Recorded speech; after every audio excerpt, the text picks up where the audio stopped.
Hello friends, I'm Larry with Rides Done Right. You're watching the 2019 Road to Road Racing video series. Today I'm at M-Tech in Bend, Oregon with Mark DeGrosse. Mark, it's nice to see you again. Good to see you, Larry. Well, got the bikes, got an R6 this year to go to, set up for the track. I got a Competition Works Y pipe and slip-on, and that's all. Other than that, the bike is stock.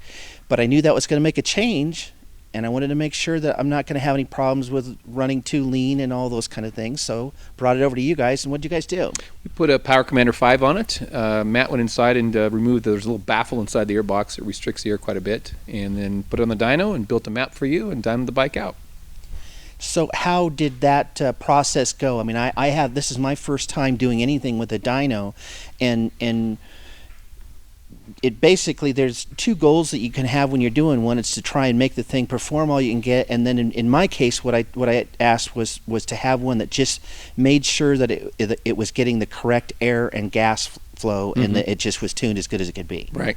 Well, the essence of what you're trying to do is when you make modifications like that, even with a stock bike you can do it, but you get more gain when you do it on a bike that you have some modifications like exhaust and other things, is you're trying to get the air fuel ratio right at each throttle position and each RPM range. And so imagine, like we talked about earlier, having an Excel spreadsheet in there, and you're going into each position of throttle position and then RPM, and I think they're at either 500 RPM intervals or 250, I can't remember. I'm not the one that builds them. Matt knows that, so he does that. And then you're going in on like 10%, 20%, 30%, 40% throttle position, and making sure each cell ends up with the right air-fuel ratio. And you're going to optimize that to make it as best you can.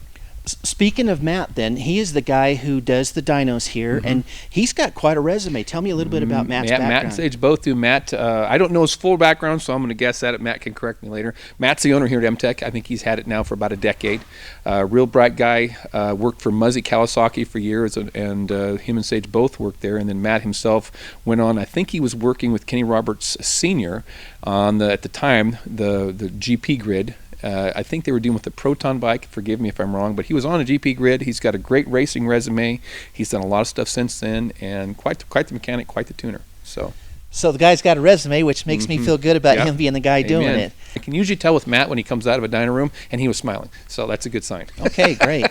Watch how he feels when he comes out, and he felt it was quite an improvement and made a good gain over what it was.